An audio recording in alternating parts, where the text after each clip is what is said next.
Mademoiselle, mademoiselle, il s'agit de doser, mettre des pantalons à sa taille. Bon, c'est pas grave, t'as pris un petit peu de bide, on va t'aider à enfiler ton pantalon. J'avoue, cet été, on s'est mis bien, on a bien profité. T'inquiète, si vous vous amusez là, voici notre short luxurieux, il est juste canon. Ce short va t'aider à compresser tout ce que tu as engendré, donc toute ta petite graisse toute mignonne. Et tu vas pouvoir mettre ton jean à l'aise. Il va te faire une silhouette de fou malade et il va te remonter le fessier parfaitement. Il est juste trop canon. Regardez. Regardez. Regarde. Nadie trouve bien, ça y est, ça Parce veut que je ne mieux. comprends pas. Ok, montre-nous derrière. Ok, guys. Ok, sister. Sur le territoire, Perfect. des gens, pourquoi? Le short, il est voulu ici. Disponible sur notre site internet. C'est au travail.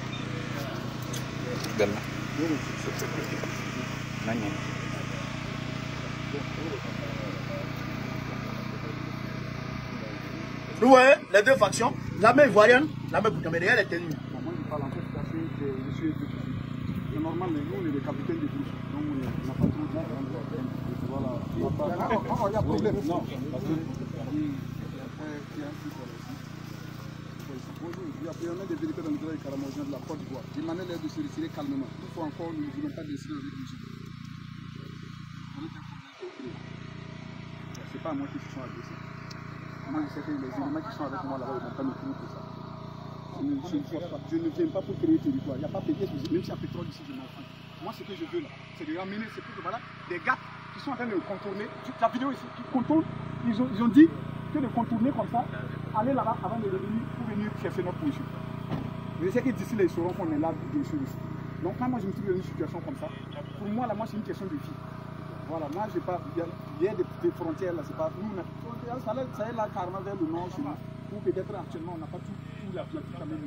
Mais ici, là, c'est devenu une impératif pour nous. Voilà, donc je pense qu'il faut que tous on s'accorde. On est des choses officiers. Les responsables en ont communiqué, tout le monde doit respecter. Et même vos autorités doivent respecter ça. Parce que le principe de Google Maps doit être accepté. Et moi, je n'ai pas de débat avec. Entre troupes, là, on va arrêter. S'il y a quelque chose, les locaux résolus entre.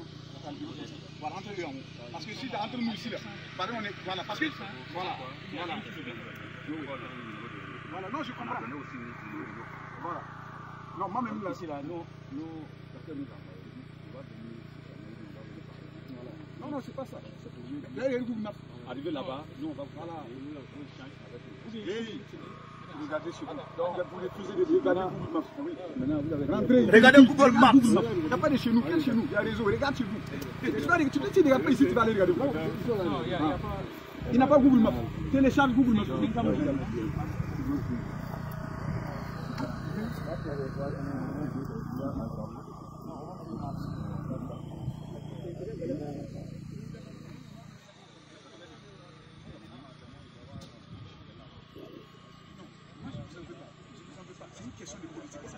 Si l'ennemi jette son arme et il parle là-bas, je connais, vous ne tirez pas, vous allez tirer sur quelqu'un qui n'a pas arme. Je dis, moi je vous ai dit, nous on a fait ça avec nous. Est-ce que vous comprenez? C'est pas une question de. Moi je comprends. Il y a un moment on a manœuvré ensemble, vous connaissez. Oui, mais voilà. Mais le problème c'est que voilà que l'ennemi nous traite différemment. C'est ça le problème. Est-ce que vous comprenez le principe?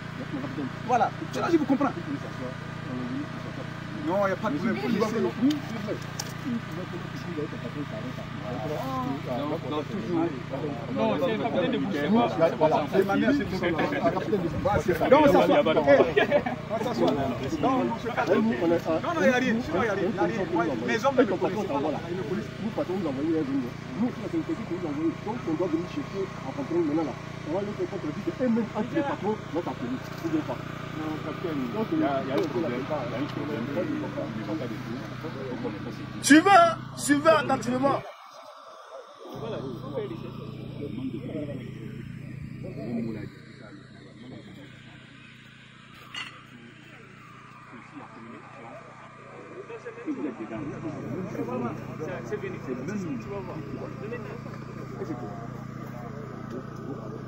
Bon, c'est bon. Donc, chers camarades d'Afrique, vous avez suivi la vidéo en question. Alors, de quoi s'agit-il? Vous avez écouté et vous avez bien entendu compris une seule chose. Mais il faut que vous ayez des consignes. Parce que si je ne décortique pas, il y a beaucoup de choses qui ne sont pas comprises ici. Il faut que je décortique. Alors, qu'est-ce qui se passe? Il n'y a pas longtemps, je vous ai montré une vidéo, je vous ai fait une vidéo ici, où des militaires ivoiriens, 18 militaires ivoiriens, se sont permis d'aller mettre au pas, d'aller chercher à mettre au pas les orpailleurs burkinabés sur le territoire burkinabé. Et vous avez dit non. Et vous avez suivi la vidéo, non? D'accord. Draman Ouattara considère cette partie de la frontière du Burkina Faso comme un territoire dramanistanais. Pas un territoire ivoirien. Nous, on n'en veut pas. Ce n'est pas nos terres. On ne vole pas terre de quelqu'un. La Côte d'Ivoire est un pays de paix, pays d'hospitalité. Ça fait partie de notre hymne national. Pays d'hospitalité. Pays de paix. On n'est pas dans Palap. Ivoirien n'aime pas Palap. Ivoirien aime s'amuser. Donc, on ne va pas aller chercher Palap où il n'y en a pas. On ne va pas aller chercher à prendre terre d'ailleurs. Non, non, non, non, non. Donc, eux, ils ont fait un poste avancé en territoire burkinabé pour que cette partie du territoire-là leur revienne. Il s'agit de Moussokantou. Il y a Moussokantou, Côte d'Ivoire, il y a Moussokantou, Burkina Faso. Mais ils ont pris tous les deux Moussokantou là, et que tous les deux villages là, pour mettre ça sous leur contrôle. Je dirais sous leur contrôle. Est-ce que vous comprenez? Puisque c'est les terreaux qui mettaient leur loi, qui contrôlaient la zone, et comme les terreaux, vous avez entendu le capitaine Panthère du BIR 15, il a dit que l'ennemi nous traite différemment. L'ennemi ne vous attaque pas. Et nous-mêmes, on a fait ça avec le Mali. Parce que l'ennemi, les terroristes n'attaquaient pas. Bien qu'étant à la zone des 3 frontières, les terroristes n'attaquaient pas le Burkina Faso, mais ils attaquaient le Mali. C'est qu'après la chute de Roch Kaboré, de Blaise Compaoré, que les terroristes n'ayant plus d'accord avec les autorités burkinabées, qu'ils ont commencé à attaquer le Burkina Faso. Ce qu'il a dit, que quand Draman Ouattara va tomber, ces cellules dormantes qui sont sur le territoire ivoirien vont forcément attaquer avec découvert la Côte d'Ivoire.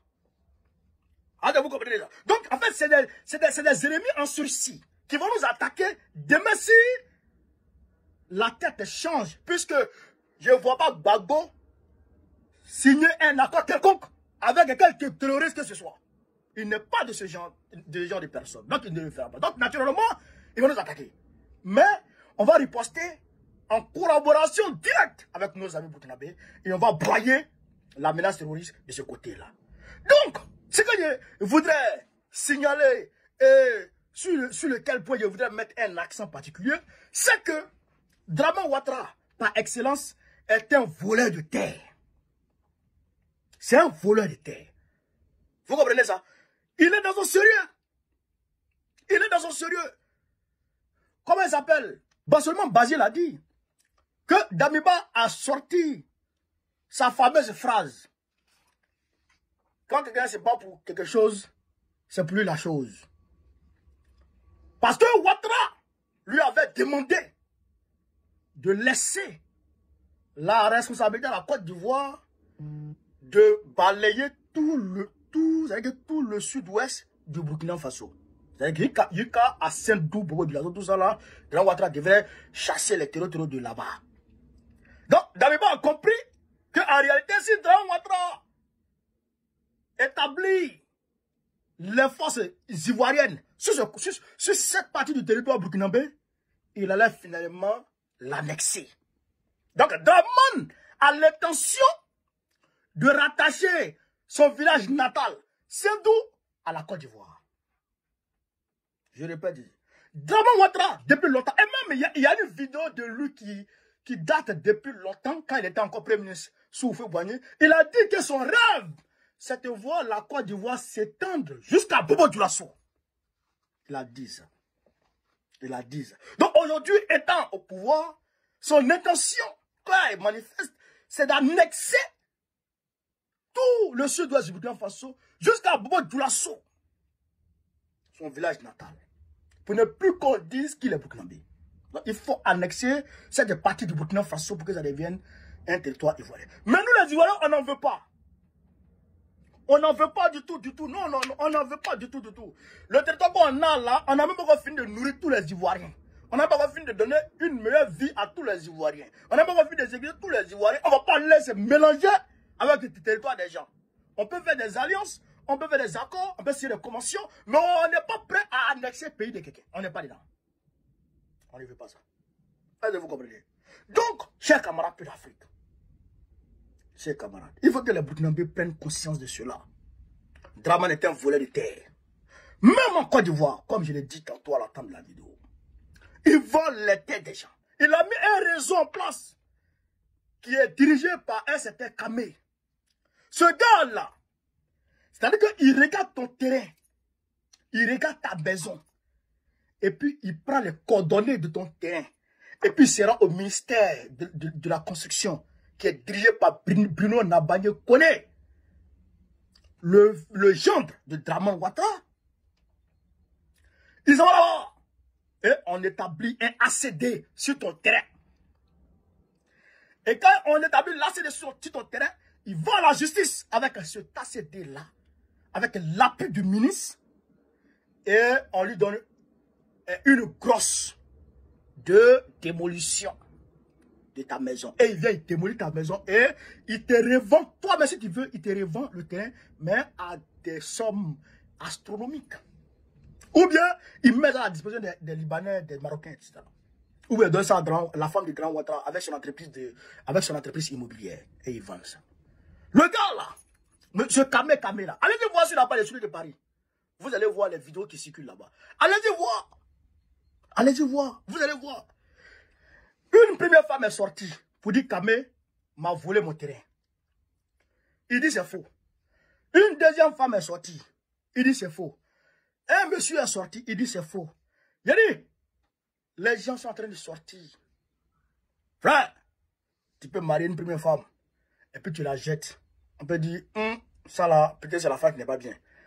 Tu maries une deuxième femme, tu la jettes. On peut dire, la femme là, il y a défaut dedans. Une troisième femme, on a le droit de se poser la question, toi-même là, qu'est-ce qui se passe? Une quatrième femme, une cinquième, une sixième, une septième. Ah frère, c'est toi le problème. C'est lui, Kamé le problème, monsieur Kamé là, qui est le problème. Donc, il travaille pour Dramane, il vend terrain des gens, et personne ne peut parler. À Kamé village, ils sont allés casser le village des gens, et ils ont pris les terres. Banco 2, ils ont cassé le village des gens, ils ont pris les terres. Port-Boué, ils ont pris les terres. Vous avez vu les cas qui ont transporté les Maliens qui étaient à Port-Boué. Assimi Goïta a envoyé 2 cas pour aller prendre ses ressortissants à Port-Boué pour les ramener au Mali. Dramane Ouattara a cassé leur maison, il a pris les terres.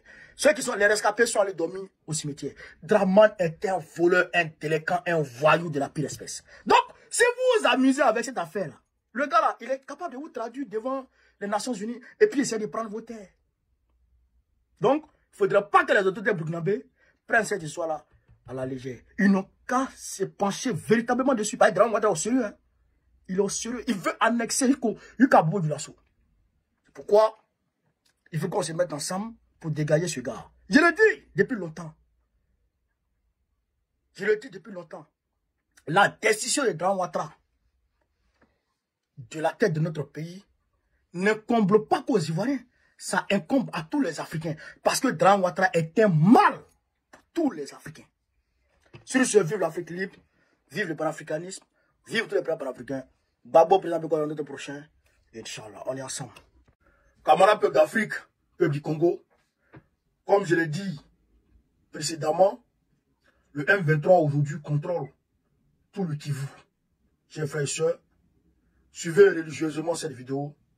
J'ai un message à passer au peuple congolais et à Tshisekedi. On écoute attentivement, il va revient. Africaine en République démocratique du Congo, le M23, soutenu par le Rwanda, progresse vers le sud Kivu et s'est emparé de l'aéroport de Bukavu. Des tirs ont été entendus ce matin. Le président congolais Félix Tshisekedi est rentré en urgence de la conférence à Munich. Il est de retour à Kinshasa. Il ne se rendra pas au sommet annuel de l'Union africaine à Addis Abeba.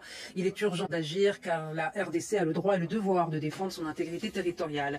Les chefs d'États africains justement réunis ce week-end à Addis Abeba pour le sommet annuel de l'UA, l'Union africaine. Un sommet qui doit désigner un nouveau président de sa commission en pleine escalade du conflit en RDC. Cissé. Il s'agit d'élire notamment le successeur du Tchadien Moussa Faki Mahamat. Alors, chers camarades d'Afrique, vous avez attentivement écouté. L'aéroport de Bukavu est passé sous contrôle du M23. Et ce matin même, j'ai appris de sources que le M23 a pris contrôle de la résidence du gouverneur du Sud Kivu. Donc le Nord Kivu et le Sud Kivu sont tombés aux mains des M23. Je vous ai dit ça. Frères et sœurs, vous savez, je dois reconnaître, on met le pied dans le plat. Et je vais mettre le pied dans le plat. Alors, de quoi s'agit-il? Tshisekedi était à Munich, en Allemagne, où il y avait un sommet sur la sécurité internationale, en Allemagne. Donc il est venu en Allemagne pour prendre part à cette conférence. Mais bien entendu, je sais qu'il est venu pour essayer de rencontrer les classiques de l'Union européenne dans une perspective diplomatique pour essayer de faire reculer le Rwanda sur la scène internationale. Et bien entendu, il y a eu des causes, puisqu'il y a eu rupture entre l'Union européenne et le Rwanda à l'issue d'un vote à Bruxelles sur les échanges des minerais stratégiques que le Rwanda vendait à l'Union européenne. Je dirais que le Rwanda bradait à l'Union européenne, puisqu'il partait voler ça au Congo et il bradait ça à l'Union européenne. Donc, officiellement, ils ont rompu cet accord. D'accord, on est d'accord. Donc, Tshisekedi s'est dit qu'il est en train de gagner sur le terrain diplomatique. Il est en train de gagner le Rwanda sur le terrain diplomatique. Mais je ne voudrais pas irriter ici les supporters de Tshisekedi. Mais je voudrais ici, chers camarades d'Afrique, vous amener à une réflexion commune. Ensemble, réfléchissons. L'Union européenne a renoncé devant tout le monde, mon Dieu, vision, au gaz russe. Ils ont renoncé. D'ailleurs, même Bruno Le Maire, ancien ministre de l'économie de Macron, a déclaré qu'ils allaient mener une guerre économique contre la Russie. Il a dit, après, Macron a rattrapé le tir. Mais en réalité, qu'est-ce qu'on a compris par la suite? On a compris, on a réalisé d'ailleurs que le plus grand exportateur du gaz russe en Europe, c'est la France. Récemment, en début d'année là, Zelensky a refusé de reconduire le contrat sur le gazoduc qui passait sur son territoire pour ravitailler l'Union européenne. Ah donc, il continuait d'attirer le gaz avec la Russie. Bien entendu, qui continuait d'attirer le gaz avec la Russie. Mieux, le pétrole russe transite par les Émirats arabes unis et par l'Inde avant d'arriver en Europe. Donc, ils renoncent à acheter avec la Russie. Mais ils vont acheter le même pétrole russe avec les Émirats arabes unis et qui ça? Et l'Inde. Vous comprenez? C'est-à-dire qu'ils ont dit officiellement on renonce, mais en bas ils achètent. Vous êtes sûr que la France va renoncer aux minerais bon marché? Vous êtes sûr que l'Allemagne va renoncer aux minerais bon marché? Qui va renoncer à ça? Qui va renoncer à ça? Ce vote-là, à l'Union européenne, là, est une poudre de perlimpinpin aux yeux de la population congolaise, parce que le peuple s'est levé, donc il faut se donner quelque chose au peuple pour qu'ils se taisent. Je répète ici, ce vote-là, c'est de la poudre de perlimpinpin, c'est une tromperie, c'est de l'escroquerie, c'est de la naque. Ne croyez pas à ça. Mais comme Tshisekedi est complice des voleurs, des recelaires du Rwanda, alors il joue le jeu. Il vient à Berlin, en Allemagne, et il rentre avec une victoire dans sa valise, alors que c'est une victoire de façade. En réalité, ce n'est pas une victoire, c'est pour vous tromper, vous, le peuple congolais. Puisque le Rwanda continue. Mais pourquoi, diantre, s'ils veulent arrêter le Rwanda, s'ils veulent renoncer aux matières premières que le Rwanda vole au Congo, mais pourquoi ne pas imposer des sanctions contre le Rwanda comme ils le font avec la Russie. Pourquoi ne pas imposer des sanctions? J'ai appris que l'Union européenne voulait imposer des sanctions et puis la France a révisé. C'est quoi ça? C'est quoi ça? Qui dit ça? C'est quoi tout ça? C'est quoi l'Union européenne? C'est quoi l'Union européenne? L'Union européenne qui est en train de se resserrer, ses rangs contre les États-Unis aujourd'hui va se disperser. C'est faux. Ça, c'est faux. Ils sont toujours ensemble pour vous voler. Et je l'ai dit, le Rwanda fait face à plusieurs problèmes. Écoutez très bien. Le problème de sa population. Le problème de sa population qui est que la croissance exponentielle de sa population. 26 000 km² avec 14 millions d'habitants. Cette année, ils vont atteindre peut-être 15 millions. Leur territoire ne peut plus accueillir, ne peut plus contenir tout le peuple rwandais. Donc, il leur faut des territoires en plus pour envoyer les autres, pour s'installer là-bas. Le même problème arrive aux Américains. Au niveau de la Floride, au niveau de Los Angeles, chaque fois vous voyez comment on appelle ça, les tempêtes, vous voyez toujours les tempêtes là-bas, il y a les cyclones là-bas. C'est parce que il y a des terres qui ne sont plus habitables. Donc il faut des terres. Le même problème au Royaume-Uni, c'est pourquoi eux, ils avaient signé un accord avec le Rwanda qui n'arrive même pas à contenir tout son peuple aujourd'hui. Ils avaient signé un accord où le Rwanda allait accueillir les réfugiés anglais. Le Rwanda qui a un problème de terre. Deuxièmement, le Rwanda, c'est une terre qui est faite de collines. La terre cultivable est en train de se réduire, s'amenuit au fur et à mesure. Donc, il y a un problème à ce niveau. Donc, il leur faut des terres. C'est pourquoi ils rentrent au Congo. Hein. Deuxièmement, ils sont pauvres en minerais. Ils sont pauvres en minerais, ils n'ont pas de ressources naturelles. Alors qu'il faut qu'ils comptent sur la scène internationale. Aujourd'hui, Kagame s'est dit qu'il est le plus grand dans la région des Grands Lacs. Donc lui, il faut qu'il règne en maître en ayant des matières premières. Il va les chercher où? Il va les chercher au Congo. Qu'est-ce qui a amené le Japon en 1930, dans les années 30, 34, 35 par là, à l'orée de la Deuxième Guerre mondiale, a envahi la Chine. Et les territoires qui étaient, on va dire, les colonies américaines qui étaient dans le Pacifique. Qu'est-ce qui a amené le Japon à les envahir? C'est le problème des matières premières.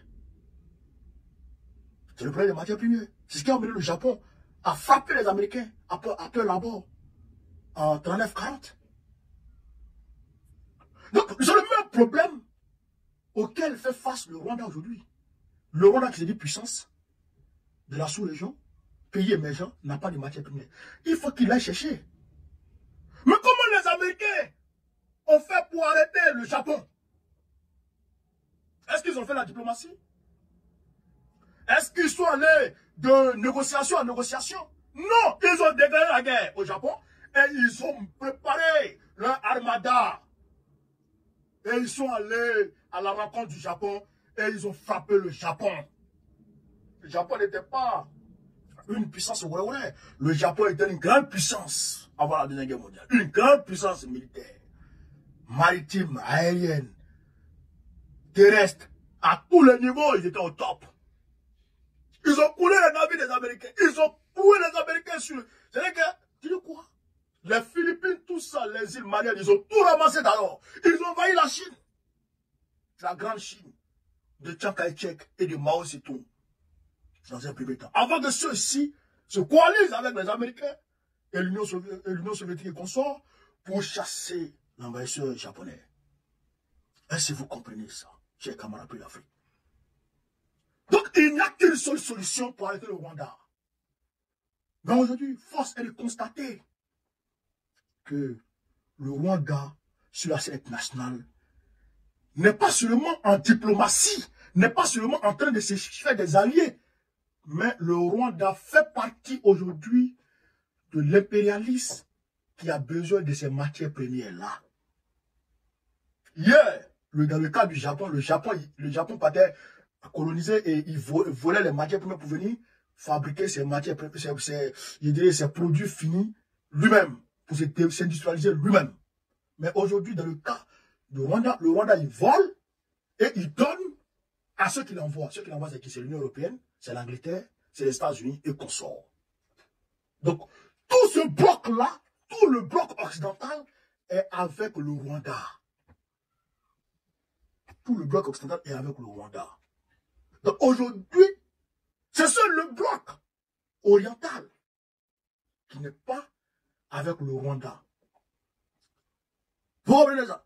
Donc ce que Tshisekedi peut faire, et ce qu'il doit faire, clairement et nettement, c'est de choisir son camp et aller au grand jour vers la Russie pour demander à la Russie de lui venir en aide pour arrêter ces massacres. Sinon, s'il reste dans le bloc occidental pour chercher des aides, non seulement il n'en trouvera pas, mais les massacres vont continuer tant que le F-23 ne sera pas rassasié. Il ne s'arrêtera pas. Il ne s'arrêtera pas. J'entends les gens dire, ah, les soldats congolais ont laissé leur tenue pour fuir. Ils ont laissé leurs armes pour fuir. Mais l'ennemi, là, les armes qu'il a, toi, tu n'as pas ça. Tu n'as pas la moitié. Toi, tu as les kalash. Toi, tu as les kalash. Mais lui, il est armé d'obus, de lance-roquettes, de RPG, de DCA, chez camarades d'Afrique, de AK-47, de drones, de frappe. Toi, tu n'as que tes kalash. Comment tu gagnes la guerre? Tu ne peux pas. Alors que si, tu sais que dit, avec l'aviation congolaise qui était au point, qui frappait et qui s'il avait des radars pour renseigner ses troupes sur la position des M23, mais il partait à leur rencontre, il frappait et puis les troupes allaient progresser petit à petit. Mais ce n'est pas le cas. Ce n'est pas le cas. Et d'ailleurs, grâce à Dieu, aujourd'hui, il y a une fenêtre qui s'ouvre dans l'Occident, au sein de l'Occident même. La fenêtre qui s'ouvre, c'est quoi? C'est qu'aujourd'hui, l'Union européenne et puis les États-Unis ne sont pas sur la même longueur d'onde. Donc, on peut profiter de cette brèche-là pour aller aux États-Unis et aller s'armer avec Trump. Il faut proposer. Trump, c'est un homme d'affaires, c'est un businessman. Il faut proposer à Trump, il va faire. Trump peut le faire.